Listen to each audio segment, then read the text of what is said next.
Assalamualaikum warahmatullahi wabarakatuh.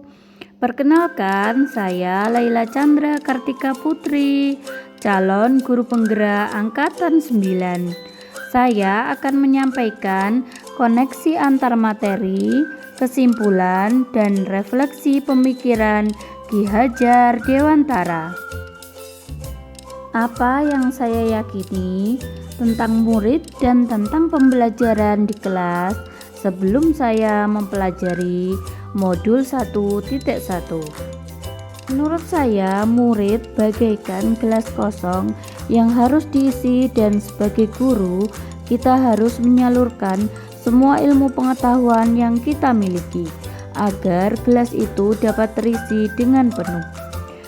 Kemudian, murid dikatakan telah berhasil jika memiliki nilai akademik yang tinggi.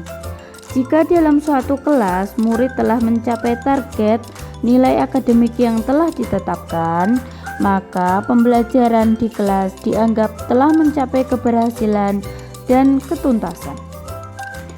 Pembelajaran yang masih berpusat pada guru atau teacher center, biasanya guru lebih banyak melakukan penyampaian materi dengan ceramah tanpa memberikan kesempatan pada murid untuk berproses dalam belajar. Murid harus patuh dan disiplin. Di sini, patuh terhadap semua perintah guru dalam satu komando sehingga dianggap menjadi murid yang baik. Nah, apa yang berubah dari pemikiran dan perilaku saya setelah mempelajari modul 1.1 ini? Saya jadi tahu bahwa murid telah memiliki isi dengan kodrat yang dimilikinya. Murid diibaratkan sebagai gelas yang telah memiliki isi dengan kodrat yang dimilikinya sebagai seorang anak. Mereka bukanlah gelas yang kosong, melainkan telah memiliki bakat, minat, potensi yang sudah tertanam pada diri mereka. Sebagai seorang pendidik, hendaknya kita menggali dan membimbing siswa tersebut untuk mampu mengembangkan semua bakat dan minat yang ada pada diri mereka. Kemudian, keberhasilan tidak hanya dilihat dari nilai akademik yang tinggi saja, melainkan perubahan budi pekerti. Setiap perubahan budi pekerti yang dilakukan oleh anak pantas untuk mendapatkan apresiasi. Pembelajaran haruslah dilakukan secara holistik atau menyeluruh dengan mengembangkan seluruh potensi murid secara harmonis, sehingga dapat dikatakan bahwa pembelajaran akan berhasil.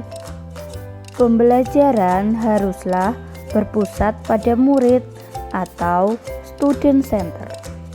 Dalam artian, murid terlibat secara aktif dalam kegiatan pembelajaran dengan mempertimbangkan karakteristik yang ada pada murid. Guru harus menuntun murid dalam mencapai kebahagiaan dan keselamatan yang setinggi-tingginya. Sebagai seorang guru, tidak lagi memposisikan diri sebagai seorang raja atau ratu di mana segala komandonya harus dipatuhi oleh rakyatnya. Tetapi, guru harus memposisikan diri sebagai mitra sang murid, saling bekerja sama dalam menciptakan pembelajaran yang menyenangkan dan mencapai kodratnya sebagai seorang anak. Apa yang dapat segera saya lakukan agar kelas menjadi lebih baik sesuai pemikiran Ki Hajar Dewantara?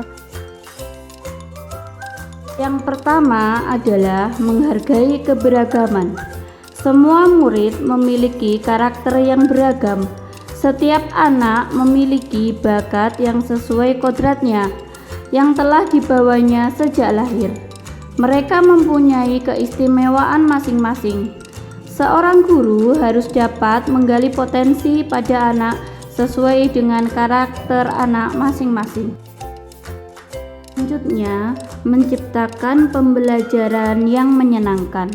Menurut Ki Hajar Dewantara, kodrat anak adalah bermain, sehingga dalam pendidikan dan pengajaran bisa menghadirkan permainan dalam pembelajaran setiap saat.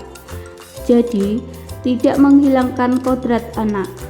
Pembelajaran tidak lagi berfokus pada guru, tetapi berpusat pada murid. Guru mentransfer semua ilmunya kepada murid dan memberikan kesempatan kepada murid untuk menuangkan ide, gagasan, dan berkolaborasi bersama teman-temannya. Kemudian menerapkan sistem Among. Menerapkan sistem Among dengan menerapkan teori kekeluargaan. Hubungan guru dengan murid seperti hubungan ayah atau ibu dengan anak. Hubungan kakak kelas dengan adik kelas seperti hubungan kakak dengan adiknya, di mana di dalam hubungan tersebut menanamkan nilai-nilai saling menghormati, menghargai, dan mengasihi, dengan tetap menanamkan nilai budi pekerti. Sekian dari saya. Terima kasih. Salam guru penggerak, salam merdeka belajar. Wassalamualaikum warahmatullahi wabarakatuh.